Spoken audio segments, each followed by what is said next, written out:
നമസ്കാരം. CPM സംസ്ഥാന secretariat അംഗം എം സ്വരാജാണ് നമ്മോടൊപ്പം ഉള്ളത്. ശ്രീ സ്വരാജ്, നിയമസഭാ തെരഞ്ഞെടുപ്പിൽ വൻ തോൽവി തന്നെയാണ് ഇടതുപക്ഷ ജനാധിപത്യ മുന്നണിക്കുണ്ടായിരിക്കുന്നത്. തോൽവി പരിശോധിച്ച് തെറ്റുകൾ തിരുത്തും എന്നാണ് സംസ്ഥാന സെക്രട്ടറി MV ഗോവിന്ദ മാസ്റ്റർ പറയുന്നത്.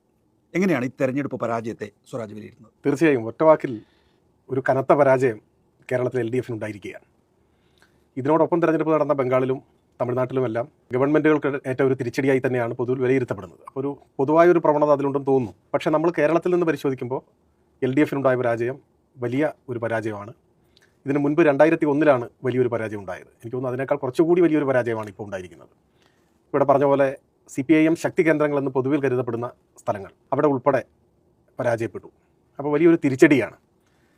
ഈ തെരഞ്ഞെടുപ്പിൽ സത്യത്തിൽ ഇങ്ങനെയൊരു തിരിച്ചടി അപ്രതീക്ഷിതമാണ്, ഒട്ടൊക്കെ അപ്രതീക്ഷിതമാണ്.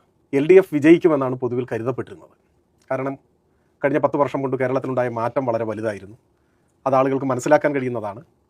ജനക്ഷേമ പദ്ധതികൾ ആളുകൾക്ക് ആശ്വാസം നൽകി, അതിനൊക്കെ ജനങ്ങൾ പിന്തുണയ്ക്കുകയും ചെയ്യും, അത് സ്വാഭാവികമാണ്. പക്ഷേ തെരഞ്ഞെടുപ്പിൻ്റെ ഒരു പ്രധാനപ്പെട്ട പരിഗണനാ വിഷയമായി അതൊന്നും കടന്നു വന്നില്ല എന്നാണ് തോന്നുന്നത്. അപ്പോൾ എന്തുകൊണ്ടാണ് ഇങ്ങനെ ഒരു പരാജയം സംഭവിച്ചത് എന്ന് ആഴത്തിൽ പരിശോധിക്കേണ്ടതാണ്.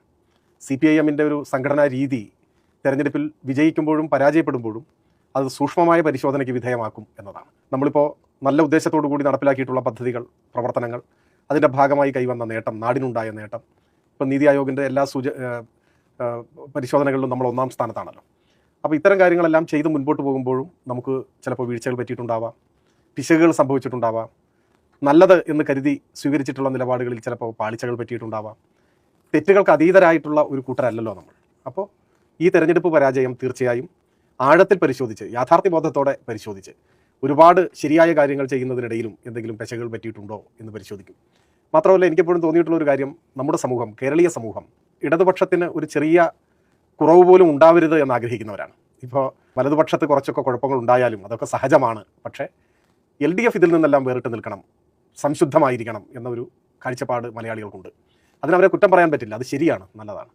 അതുകൊണ്ട് തന്നെ ഒരുപാട് ശരികൾക്കിടയിൽ ചിലപ്പോൾ പെശകുകൾ പറ്റിയിട്ടുണ്ടാവാം, തിരുത്തേണ്ടതുണ്ടാവാം. ഒരു ദുരഭിമാനവും ഇല്ലാതെ അത്തരം കാര്യങ്ങളെല്ലാം പരിശോധിച്ച് തിരുത്തേണ്ടതെല്ലാം തിരുത്തി ജനങ്ങളുടെ പ്രതീക്ഷയ്ക്കൊത്ത് ഇടതുപക്ഷം ഉയരും, തിരികെ വരും എന്നാണ് ഈ ഘട്ടത്തിൽ പറയാനാവുക. സ്വരാജ് ഇപ്പോൾ ചൂണ്ടിക്കാണിച്ചതുപോലെ എപ്പോഴും ഇടതുപക്ഷമാണല്ലോ ഓഡിറ്റിങ്ങിന് വിധേയമാകുന്നത്. ഇപ്പോൾ നമ്മൾ പല ഉദാഹരണങ്ങൾ കണ്ടിട്ടുണ്ട്. ഒരു ഓമനക്കുട്ടൻ 20 രൂപ ഓട്ടോറിക്ഷ കൂലിയായി ദുരിതാശ്വാസ ക്യാമ്പിൽ നിന്ന് പിരിക്കുമ്പോൾ അത് 8 കോളം വാർത്തയാകുന്നു, ദിവസേന ചർച്ചയാകുന്നു എന്നുള്ളത്. മറുപക്ഷത്ത് മുണ്ടക്കൈ ചൂരൽമല വിഷയം വരുമ്പോൾ അതേക്കുറിച്ച് അത് കോൺഗ്രസ് അല്ലേ എന്നുള്ളൊരു ചോദ്യം വരുന്നു എന്നുള്ളതാണ്. പക്ഷേ ആളുകൾ ഈ തെറ്റ് നിരന്തരം ചൂണ്ടിക്കാണിക്കുന്നുണ്ടായിരുന്നു. ആ ആളുകൾ ആര് എന്ന് ചോദിച്ചാൽ സ്വാഭാവികമായിട്ടും നമ്മുടെ എതിർവശത്തുള്ളവരായിരിക്കും വോക്കലാവുക എപ്പോഴും. അപ്പോൾ ആ ഒരു വിമർശനം ഉൾക്കൊള്ളാതെ പോയിട്ടുണ്ടോ പാർട്ടി? എനിക്കൊന്നും അതുൾപ്പെടെ അങ്ങനെയുള്ള അഭിപ്രായങ്ങൾ ഈ ഘട്ടത്തിൽ ആരെങ്കിലും ഉയർത്തിയാൽ അത് തള്ളിക്കളയേണ്ടതല്ല. വലിയൊരു പരാജയം നേരിടേണ്ടി വന്ന ഘട്ടത്തിൽ തീർച്ചയായും ചെയ്യേണ്ടത് തുറന്ന മനസ്സോടെ എല്ലാ വിമർശനങ്ങളെയും സ്വീകരിക്കുക, അല്ലെങ്കിൽ പരിഗണിക്കുക എന്നതാണ്. ഇവിടെ പറഞ്ഞ വലതുപക്ഷ ജീർണതകൾ ജനം ഒരർത്ഥത്തിൽ ശീലിച്ചതാണ്, കണ്ട് ശീലിച്ചതാണ്. ഈ പറഞ്ഞ അതേ വാചകം തന്നെ ചിലർ പറഞ്ഞിട്ടുണ്ട്. വയനാട് ദുരന്തത്തിൻ്റെ പശ്ചാത്തലത്തിൽ കോൺഗ്രസ് വലിയ തട്ടിപ്പ് നടത്തിയെന്ന് പറയുമ്പോൾ കോൺഗ്രസിൽ നിന്ന് കുറച്ച് തട്ടിപ്പൊക്കെ എല്ലാവരും പ്രതീക്ഷിക്കുന്നുണ്ട് എന്ന് ചില ആളുകൾ പരസ്യമായി തന്നെ പറഞ്ഞിട്ടുണ്ട്. പക്ഷേ ഇടതുപക്ഷം പൂർണ്ണമായും സംശുദ്ധമാവണം എന്ന് സമൂഹം ആഗ്രഹിക്കുന്നു. ഒരർത്ഥത്തിൽ അത് ഇടതുപക്ഷത്തിനുള്ളൊരു അംഗീകാരമാണ്. ആ നിലയിലാണ് ഞങ്ങൾ അതിനെ കാണേണ്ടത്, നമ്മളതിനെ കാണേണ്ടത്. സംഘടനാ രീതി കൂടിയാണല്ലോ ഒരു സ്വയം വിമർശനം എന്ന് പറയുന്നത്. കമ്മ്യൂണിസ്റ്റ് പാർട്ടിയുടെ ഒരു സംഘടനാ രീതി കൂടിയാണ്. അതുകൊണ്ട് പുറത്തുനിന്നൊരു വിമർശനം വരുമ്പോൾ പതറേണ്ട കാര്യം സ്വാഭാവികമായിട്ടും പാർട്ടിക്കില്ല, ഒരിക്കലും ഇല്ല. ശക്തമായ വിമർശനങ്ങൾ ഉയർന്നു വരണം, അതാണ് ഞങ്ങൾ ആഗ്രഹിക്കുന്നത്. ഇപ്പോൾ ഇടതുപക്ഷം പരാജയപ്പെടുമ്പോൾ മാത്രമല്ല, വിജയിച്ചാലും വിമർശനങ്ങൾ സ്വാഗതം ചെയ്യപ്പെടേണ്ടതാണ്. ഈ പരാജയത്തിൻ്റെ പശ്ചാത്തലത്തിൽ പ്രത്യേകിച്ചും ആഴത്തിലുള്ള പരിശോധനകൾ നടക്കും. ഇപ്പോൾ പെശക് സംഭവിക്കുക മാത്രമല്ല, ചിലപ്പോൾ ജനങ്ങൾക്കിടയിൽ തെറ്റിദ്ധാരണയും ഉണ്ടാവാം, തെറ്റായ പ്രചാരവേലകൾ അവരെ സ്വാധീനിച്ചിട്ടുണ്ടാവാം. അപ്പോൾ അത്തരം കാര്യങ്ങൾ അവരുടെ മുമ്പിൽ കൂടുതൽ അവർക്ക് ബോധ്യമാകുന്ന വിധത്തിൽ തുറന്നു കാണിക്കേണ്ടി വരും. ജനങ്ങളെ വിശ്വാസത്തിലെടുത്തും അവരെ ബഹുമാനിച്ചും അവരോടുള്ള ഉത്തരവാദിത്വം നിറവേറ്റുക എന്ന നിലയിൽ തുടർ പ്രവർത്തനങ്ങൾ ആസൂത്രണം ചെയ്യുകയാണ് ഇടതുപക്ഷം ചെയ്യേണ്ടത്. ചരിത്രത്തിലുടനീളം അത് ചെയ്തിട്ടുമുണ്ട്. ഇപ്പോൾ 57 ആദ്യത്തെ ഗവൺമെൻറ് വരുന്നു, വിമോചന സമരത്തെ തുടർന്നെല്ലാം ആ ഗവൺമെൻറ്റിനെ പിരിച്ചുവിടുന്നു. 60 തെരഞ്ഞെടുപ്പിൽ കേരളത്തിൽ കമ്മ്യൂണിസ്റ്റ് പാർട്ടി പരാജയപ്പെടുകയാണല്ലോ ചെയ്യുന്നത്. അപ്പോൾ പറയുമ്പോൾ കുടിയൊഴിപ്പിക്കൽ നിരോധന നിയമത്തിന് നേതൃത്വം കൊടുത്ത ഒരു ഗവൺമെൻറ് പക്ഷേ പിന്നീട് പരാജയം ഏറ്റുവാങ്ങുകയാണ് ചെയ്യുന്നത്. അപ്പോൾ അപ്രതീക്ഷിതമോ അല്ലെങ്കിൽ അനർഹമോ ആയ പരാജയങ്ങൾ പലപ്പോഴും ഉണ്ടായിട്ടുണ്ട്. പക്ഷേ കേരളത്തിലെ CPIMഉം പിന്നീട് കേരളത്തിലെ ഇടതുപക്ഷവും ഒക്കെ പരാജയങ്ങളെ ശരിയായി വിലയിരുത്താനും അതിൽ നിന്ന് പാഠം ഉൾക്കൊള്ളാനും ജനങ്ങളെ വിശ്വാസത്തിലെടുക്കാനും ജനങ്ങളുടെ പ്രതീക്ഷയ്ക്കൊത്ത് ഉയരാനും എപ്പോഴും പ്രത്യേകമായ വൈഭവം കാണിച്ചിട്ടുണ്ട്. അതുകൊണ്ടാണ് ചരിത്രത്തിലെ വലിയ പരാജയങ്ങളിൽ നിന്ന് പോലും ഉയർത്തെഴുന്നേൽക്കാൻ ഇടതുപക്ഷത്തിന് കഴിഞ്ഞത്. ഇവിടെ നമ്മൾ ഈ തെരഞ്ഞെടുപ്പിനെ കാണേണ്ടത് 3 പേര് ബി ജെ പിയിൽ നിന്ന് വിജയിച്ചിരിക്കുന്നു എന്നുള്ളതാണ്. വി മുരളീധരൻ, രാജീവ് ചന്ദ്രശേഖരൻ, പിന്നെ മറ്റൊരു എം എൽ എ കൂടി. രണ്ടാമത്തെ കാര്യം, CPM വിമതരായി മത്സരിച്ച 3 പേര്, G Sudhakaran, T K Govinda മാഷ്, കുഞ്ഞികൃഷ്ണൻ വിജയിച്ചിരിക്കുന്നു. നേരത്തെ CPM വിട്ട KK രമയും CP ജോണും വിജയിച്ചിരിക്കുന്നു. അപ്പോൾ അവർ 5 പേര്, 3 പേര് BJP പക്ഷത്ത് നിന്ന്.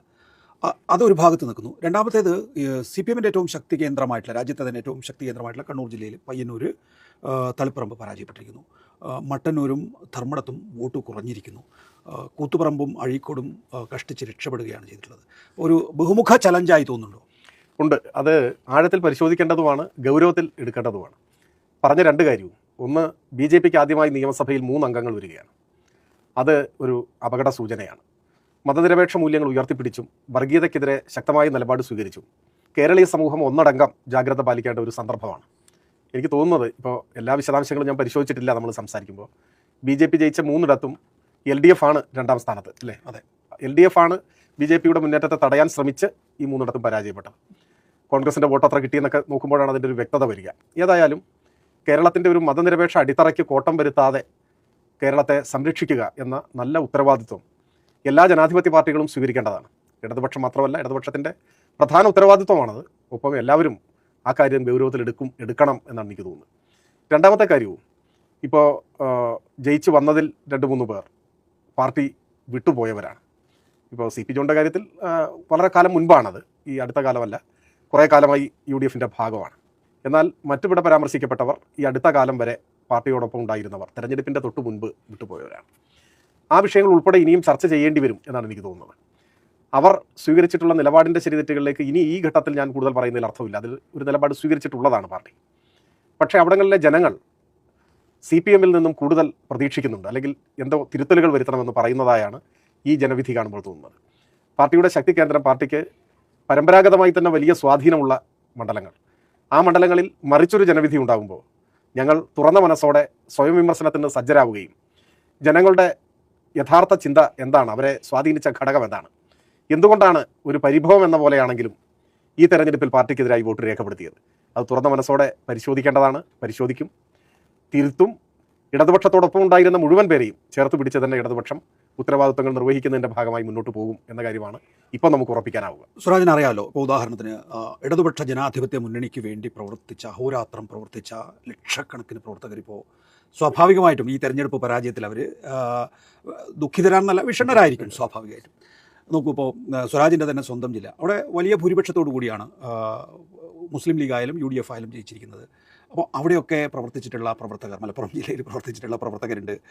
കേരളത്തിലാകെ ഈ തോൽവി, ഇടതുപക്ഷത്തിൻ്റെ തോൽവിയിൽ ഇന്ത്യയിലെ അവസാനത്തെ സംസ്ഥാനവും നഷ്ടപ്പെടുന്നു എന്ന ഇടതുപക്ഷ ചിന്താഗതിയുള്ള ആളുകളുടെ ബുദ്ധിമുട്ട്. അപ്പോൾ ഒരു തിരിച്ചുവരവ് പാർട്ടിക്ക് സാധ്യമാകും എന്നുള്ളതിന് എന്തുറപ്പാണ് സ്വരാജുള്ളത്? അതുറപ്പാണ്. എന്തുകൊണ്ടെന്ന് ചോദിച്ചാൽ, ഇപ്പോൾ കേരളത്തിലെ LDFൻ്റെ ഈ പരാജയം ഇവിടുത്തെ നമ്മുടെ LDF പ്രവർത്തകരായിട്ടുള്ള ആളുകൾക്ക് മാത്രമല്ല, നമ്മുടെ രാജ്യത്താകെയുള്ള പുരോഗമന ചിന്താഗതി വെച്ച് പുലർത്തുന്നവർ, വർഗീയതയ്ക്കെതിരെ നമ്മുടെ രാജ്യം കരുത്താർജിക്കണമെന്ന് ആഗ്രഹിക്കുന്നവർ, അവരെയെല്ലാം കുറച്ചൊക്കെ നിരാശപ്പെടുത്തുന്നതാണ്. കാരണം മതനിരപേക്ഷതയുടെ ഏറ്റവും ദൃഢമായ ഒരു ശബ്ദമായിരുന്നു കേരളത്തിലെ ഇടതുപക്ഷം, ഗവൺമെൻറ് അല്ല. അപ്പോൾ അതിനൊരു തിരിച്ചടി നേരിടുമ്പോൾ സ്വാഭാവികമായിട്ടും ഈ ഒരു നിരാശ, ഒരു ദുഃഖം LDF പ്രവർത്തകരിൽ മാത്രമല്ല, LDFനെ പ്രതീക്ഷയോടെ കാണുന്ന ജനങ്ങളിലൊക്കെ ഉണ്ടാകും. എന്നാൽ കേരളത്തെ സംബന്ധിച്ചിടത്തോളം നമുക്കറിയാം, ഓരോ തവണ പരാജയം ഉണ്ടാകുമ്പോഴും അതിൽ നിന്നും ഉയർത്തെഴുന്നേൽക്കാൻ അസാധാരണമായ ഒരു കരുത്ത് പ്രകടിപ്പിച്ച സംവിധാനമാണ് LDFും അതിനെ നയിക്കുന്ന CPIയും. ഇപ്പോൾ ഒരിക്കൽ ബഹുമാന്യനായ AK ആൻ്റണി LDF ഒരു വലിയ പരാജയം നേരിട്ടപ്പോൾ പുറപ്പെടുവിച്ചൊരു പ്രസ്താവനയുണ്ട്. അദ്ദേഹം പറഞ്ഞത്, ഇനിയൊരു 100 കൊല്ലത്തേക്ക് കേരളത്തിൽ ഇടതുപക്ഷം അധികാരത്തിൽ വരില്ല എന്നാണ് അദ്ദേഹം പറഞ്ഞത്. പക്ഷേ 5 കൊല്ലം പോലും കാത്തിരിക്കേണ്ടി വന്നില്ല. ഭരണം വിട്ടുപോകും. അതെ, അദ്ദേഹത്തിന് ഭരണത്തിൽ നിന്ന് പുറത്തു പോകേണ്ടതായി വന്നു. 77 പാർലമെൻറ്റ് തെരഞ്ഞെടുപ്പ് നടക്കുമ്പോൾ 0 സീറ്റാണ് CPMന് കിട്ടിയത്, 0 സീറ്റാണ്. പക്ഷേ 3 വർഷം തികയുന്നതിന് മുൻപ് കേരളത്തിൽ സഖാവ് നായനാർ മുഖ്യമന്ത്രിയായി അധികാരത്തിൽ വന്നു. ഈ അടുത്ത സമയത്ത് തന്നെ 2019 നമുക്ക് പാർലമെൻറ്റ് ഇലക്ഷനിൽ 1 സീറ്റായിരുന്നല്ലോ, അന്ന് ആലപ്പുഴ മാത്രമാണ് ജയിച്ചത്. പക്ഷേ 21 99 സീറ്റ് നേടി അസംബ്ലി തെരഞ്ഞെടുപ്പിൽ LDF വിജയിച്ചു. അപ്പോൾ ഒരു പരാജയത്തെ മറികടക്കാൻ ഏതാനും മാസങ്ങളുടെ കാലം മാത്രമേ LDFന് വേണ്ടി വന്നിട്ടുള്ളൂ കേരളത്തിൽ, വലിയ പരാജയങ്ങളെ മറികടക്കാൻ, അധികാരത്തിലേക്ക് തിരികെ വരാൻ ഒക്കെ. അപ്പോൾ 2001 തന്നെ നിയമസഭാ തെരഞ്ഞെടുപ്പിൽ, ഇതിനു മുൻപ് ഇതുപോലെ ഒരു വലിയ പരാജയം, 2011 പരാജയം അത്ര വലിയതല്ല, 68 സീറ്റൊന്നും കിട്ടി. 2001 വലിയൊരു പരാജയം മുൻപുണ്ടായത്, എനിക്ക് 40 സീറ്റ് മറ്റോ ആണ് അന്നും കിട്ടിയത്. അത് കഴിഞ്ഞൊരു 3 വർഷം കഴിയുന്നതിന് മുൻപാണ് പാർലമെന്റ് തെരഞ്ഞെടുപ്പിൽ 18 സീറ്റും കേരളത്തിന്റെ ചരിത്രത്തിലെ മഹാവിജയം, അന്ന് കോൺഗ്രസിന് 0 സീറ്റായിരുന്നു. അപ്പോൾ ഒരു പരാജയത്തെ നേരിട്ട് ആ പരാജയത്തിന്റെ ആഘാതത്തിൽ നിന്നും വിമുക്തി നേടി വലിയൊരു വിജയത്തിലേക്ക് കടന്നു വരാൻ താരതമ്യേന കുറഞ്ഞ സമയം മാത്രമേ കേരളത്തിൽ നമുക്ക് വേണ്ടി വന്നിട്ടുള്ളൂ. എനിക്ക് ഉറപ്പുണ്ട് ഈ തെരഞ്ഞെടുപ്പ് പരാജയത്തെയും തുറന്ന മനസ്സോടെ വിലയിരുത്തി തിരുത്തേണ്ടതെല്ലാം തിരുത്തി തൊട്ടടുത്ത അവസരത്തിൽ തന്നെ ഇടതുപക്ഷം കരുത്തോടെ തിരികെ വരും. കേരളത്തിലെ ജനങ്ങൾ ഇടതുപക്ഷത്തിന്റെ വിജയത്തിന് വേണ്ടി ആഗ്രഹിക്കുന്നുണ്ട്. LDF നശിച്ചു പോകണമെന്ന് കേരളത്തിൽ ഇടതുപക്ഷത്തിന്റെ ശത്രുക്കൾ പോലും ആഗ്രഹിക്കില്ല എന്നത് ഒരു പ്രത്യേകതയുമാണ്. ഒരൊറ്റ കാര്യം കൂടി, ഈ പാർട്ടി തിരുത്തുന്നില്ല എന്നുള്ള തോന്നലുള്ളത് കൊണ്ടാണോ പാർട്ടി കേന്ദ്രങ്ങളിൽ പാർട്ടിക്ക് ഇതുവരെ വോട്ട് ചെയ്തിരുന്നവർ ഇപ്പോൾ പാർട്ടിക്കെതിരായി വോട്ടിംഗ് മെഷീനിൽ വോട്ട് രേഖപ്പെടുത്തുന്നു? ഞാനതിലൊരു അവസാന അഭിപ്രായം പറയുന്നില്ല. പക്ഷേ എനിക്ക് തോന്നുന്നത് പാർട്ടിക്ക് വലിയ സ്വാധീനമുള്ള, വൻതോതിൽ സ്വാധീനമുള്ള ചിലയിടങ്ങളിലെങ്കിലും പാർട്ടിയോടൊപ്പം നിന്ന പാർട്ടി അനുഭാവികളോ ബന്ധുക്കളോ സഖാക്കളോ ഒക്കെ ആയിട്ടുള്ളവരിൽ ചില തെറ്റിദ്ധാരണകൾ ഉണ്ടായിട്ടുണ്ട് എന്നെനിക്ക് തോന്നുന്നു. അല്ലെങ്കിൽ അവർ കാര്യങ്ങളെ മറ്റൊരു തരത്തിൽ ആയിരിക്കാം ഒരുപക്ഷെ വൻതോതിലുള്ള പ്രചാരവേലയുടെയൊക്കെ പശ്ചാത്തലത്തിൽ മനസ്സിലാക്കിയിട്ടുള്ളത്. എന്തായാലും പാർട്ടിയിൽ നിന്നും ചില തിരുത്തലുകൾ ഉണ്ടാവണം എന്ന് അവർ ആഗ്രഹിക്കുന്നുണ്ട്. അക്കാര്യത്തിൽ ഒരു ദുരഭിമാനമോ ഒരു പിടിവാശിയോ CPIM പുലർത്തില്ല. ജനങ്ങളെ വിശ്വാസത്തിലെടുക്കും. പ്രത്യേകിച്ച് പാർട്ടിയുടെ അഭ്യുദയാംക്ഷികളായ പാർട്ടിയോടൊപ്പം നിന്ന ഒരു ജനവിഭാഗത്തിൻ്റെ അഭിപ്രായങ്ങളെ, അവരുടെ ചിന്തയെ മുഖവിലേക്കെടുത്ത് അതിനെ മാനിച്ചുകൊണ്ട് ശരിയായ പരിശോധനകളും തിരുത്തലുകളും സ്വീകരിക്കും. താങ്കളുടെ കാഴ്ചപ്പാടിൽ പാർട്ടി പ്രവർത്തകർ എങ്ങനെയാണ് ഇനിയുള്ള നാളുകൾക്ക് വേണ്ടി തയ്യാറെടുക്കേണ്ടത്? ഉദാഹരണത്തിന് കേന്ദ്രത്തിൽ BJP അധികാരത്തിൽ തുടരുന്നു. ബംഗാളിലെ തെരഞ്ഞെടുപ്പിൽ നമുക്ക് സ്വീകാര്യമായ പാർട്ടിയൊന്നും അല്ല, ഫാഷിസ്റ്റ് സ്വഭാവം പുലർത്തുന്ന പാർട്ടിയാണ്. എങ്കിൽ പോലും ഒരു BJP വിരുദ്ധതയുള്ള പാർട്ടി എന്ന് അവകാശപ്പെടുന്ന തൃണമൂൽ കോൺഗ്രസ് അധികാരത്തിൽ നിന്ന് പോവുകയും BJP അധികാരത്തിൽ വരികയും ചെയ്യുന്നു.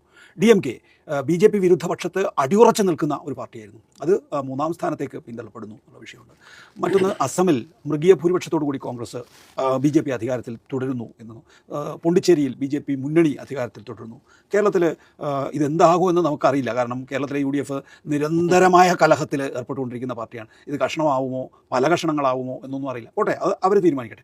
ഇങ്ങനെ ഒരു സാഹചര്യത്തിൽ പ്രവർത്തകരെങ്ങനെയാണ് ഒരുങ്ങേണ്ടത്? ഇടതുപക്ഷ പ്രവർത്തകർ എങ്ങനെയാണ് സ്വരാജിൻ്റെ അഭിപ്രായത്തിൽ ഒരുങ്ങേണ്ടത്? തീർച്ചയായും കേരളത്തിലെ LDFന്റെ പരാജയം പോലെ തന്നെ ഒരുപക്ഷെ അതിനേക്കാൾ കൂടുതൽ ഒരു ഇടതുപക്ഷ പ്രവർത്തകനെ ആകുലപ്പെടുത്തുന്നതാണ് ഈ തിരഞ്ഞെടുപ്പ് നടന്ന 5 സംസ്ഥാനങ്ങളിലും ഇപ്പോൾ പുറത്തു വന്നിട്ടുള്ള ഫലം. അത് ഇപ്പോൾ മുൻപ് BJP മന്ത്രിസഭയിൽ അംഗമൊക്കെ ആയിരുന്നുവെങ്കിലും കുറച്ചായി തൃണമൂൽ കോൺഗ്രസും മമതാ ബാനർജിയും BJPക്കെതിരായ ഒരു ഉറച്ച നിലപാട് സ്വീകരിക്കുന്നുണ്ട്. ദക്ഷിണേന്ത്യയിലെ ഒരു മതനിരപേക്ഷ രാഷ്ട്രീയത്തിൻ്റെ മുഖമായിരുന്നു സ്റ്റാലിൻ തന്നെ ഇപ്പോൾ പരാജയപ്പെടുന്നു എന്നാണ് വാർത്തകൾ സൂചിപ്പിക്കുന്നത്. അപ്പോൾ ഇങ്ങനെ കേരളം പ്രത്യേകിച്ച് പറയേണ്ടതില്ല. അപ്പോൾ ശക്തമായ ഒരു രാഷ്ട്രീയ നിലപാട് സ്വീകരിച്ച് മതനിരപേക്ഷ ബദൽ ഉയർത്തിപ്പിടിക്കുന്നതിന് നേതൃത്വം കൊടുത്ത സംസ്ഥാന ഗവൺമെൻറ്റുകൾ എല്ലാം ഇപ്പോൾ ഇവിടെ പരാജയപ്പെടും. അത് ദേശീയ രാഷ്ട്രീയത്തിൽ ചെലുത്തുന്ന സ്വാധീനവും ചെറുതായിരിക്കില്ല. സ്വാഭാവികമായും ഇനി അങ്ങോട്ട് രാജ്യത്തിൻ്റെ മതനിരപേക്ഷ സ്വഭാവം സംരക്ഷിക്കാൻ വർഗീയ ഫാസിസ്റ്റ് സമീപനങ്ങൾക്കെതിരായിട്ടുള്ള സമരം, ഒപ്പം കേരളത്തിൽ ഇപ്പോൾ ഞാനൊരു മുൻവിധിയിലേക്ക് കടക്കുന്നില്ല, വലിയൊരു വിജയം നേടിയിരിക്കുകയാണ് കേരളത്തിൽ UDF. അപ്പോൾ അവരിപ്പോൾ തന്നെ തകർന്നു പോകുന്നൊന്നും ഞാൻ പറയുകയോ അങ്ങനെ ചിന്തിക്കുകയോ ചെയ്യുന്നില്ല. പക്ഷേ UDF എന്നെല്ലാം കേരളത്തിൽ അധികാരത്തിൽ വന്നിട്ടുണ്ടോ അന്നെല്ലാം അവരുടെ സഹജമായ ചില രീതികൾ, ശീലങ്ങൾ കേരളം കണ്ടിട്ടുള്ളതാണ്. അത് പലപ്പോഴും അഴിമതിയും അരാജകത്വവും അനൈക്യവും കുതികാൽ വെട്ടലും ചേരിപ്പോരും എന്ന് വേണ്ട സർവത്ര അരാജകത്വത്തിൻ്റെതായ ഒരു കാലമാണ് മുൻപെല്ലാം ഉണ്ടായിട്ടുള്ളത്. അതിൽ നിന്ന് അവർ മാറട്ടെ എന്നൊക്കെ നമുക്ക് ആശിക്കാമെന്നേ പറയാൻ പറ്റൂ. നാളെ മുതൽ തന്നെ ചില സൂചനകൾ കണ്ടു തുടങ്ങുകയും ചെയ്യും. ജനങ്ങൾ വളരെ വേഗത്തിൽ അതെല്ലാം ശരിയായി മനസ്സിലാക്കും, തിരിച്ചറിയും. പക്ഷേ ഇടതുപക്ഷ പ്രവർത്തകരെ സംബന്ധിച്ചിടത്തോളം വലിയ രാഷ്ട്രീയ മാറ്റങ്ങൾ ലക്ഷ്യം വെച്ചുകൊണ്ട് പ്രവർത്തിക്കുന്നവർ എന്ന നിലയിൽ തന്നെ വലിയ ഉത്തരവാദിത്വങ്ങൾ ഏറ്റെടുക്കേണ്ടി വരും. പ്രതികൂലമായ സാഹചര്യങ്ങളെ അവസരമായി എടുത്ത് ശക്തമായ പ്രതിഷേധത്തിൻ്റെയും പോരാട്ടത്തിൻ്റെയും എല്ലാം ഒരു കാലമായിരിക്കും വരാനിരിക്കുന്നത് എന്ന് തന്നെയാണ് എനിക്ക് തോന്നുന്നത്. അതിന് മാനസികമായി തയ്യാറെടുക്കും ഇപ്പോൾ തന്നെ ഇടതുപക്ഷ പ്രവർത്തകർ എന്ന് തന്നെയാണ് ഞാൻ കരുതുന്നതും.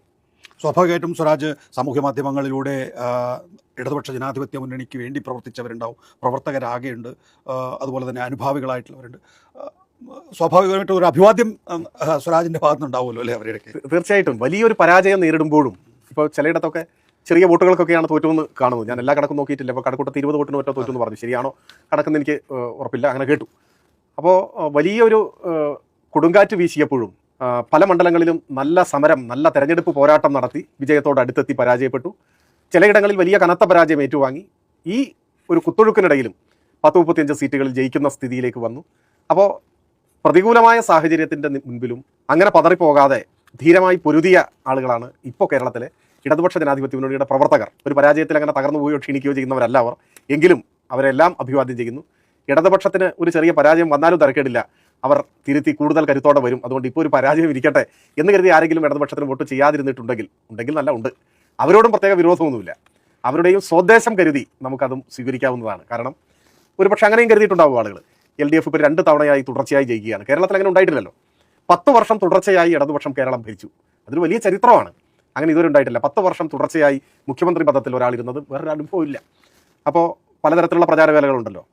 തുടർച്ചയായി ഇങ്ങനെ അധികാരത്തിലിരുന്നാൽ ഒരു ഭരണ പാർട്ടിയായിട്ട് മാറും. അപ്പോൾ ഒരു കമ്മ്യൂണിസ്റ്റ് പാർട്ടിയുടെ കരുത്ത് കുറഞ്ഞു പോകും. അതുകൊണ്ട് എൻ്റെ പാർട്ടി കരുത്ത് കുറയാതെ നിൽക്കണമെങ്കിൽ ഒരു 5 കൊല്ലം പ്രതിപക്ഷത്തിരിക്കട്ടെ എന്നൊക്കെ ചിന്തിക്കാം ആളുകൾ. ആ ചിന്തയും നമ്മൾ കുറ്റപ്പെടുത്തേണ്ട കാര്യമില്ല. അപ്പോൾ LDF കൂടുതൽ കരുത്ത് ഉണ്ടാവാൻ, കമ്മ്യൂണിസ്റ്റ് പാർട്ടി കൂടുതൽ ശക്തിപ്പെടാൻ ചില തിരുത്തലുകളും ഇടയ്ക്കൊന്ന് പ്രതിപക്ഷത്തിരിക്കുന്നതൊക്കെ നല്ലതാണ് എന്നാരെങ്കിലും ചിന്തിച്ചിട്ടുണ്ടെങ്കിലും അതൊന്നും ഒരു വലിയ മഹാ അപരാധമല്ല. അങ്ങനെയുള്ളവരുടെ കൂടി പിന്തുണയോടുകൂടിയാണ് നമ്മൾ മുന്നോട്ട് പോകേണ്ടത്. അവരെല്ലാം സ്വീകരിച്ചും ഉൾക്കൊണ്ടും ചേർത്ത് പിടിച്ചും കേരളത്തിൻ്റെ സമഗ്രമായ വളർച്ചയ്ക്കും പുരോഗതിക്കും അഭിവൃദ്ധിക്കും വേണ്ടി CPIM ഇടതുപക്ഷം പ്രതിജ്ഞാബദ്ധതയോടെ പൊരുതും, മുന്നോട്ട് പോകും. ഏതെങ്കിലും തരത്തിലൊക്കെ പരിഭവിച്ചോ അല്പം അകന്നോ നിൽക്കുന്നവരുടെ എല്ലാം പിന്തുണ ആർജിക്കും.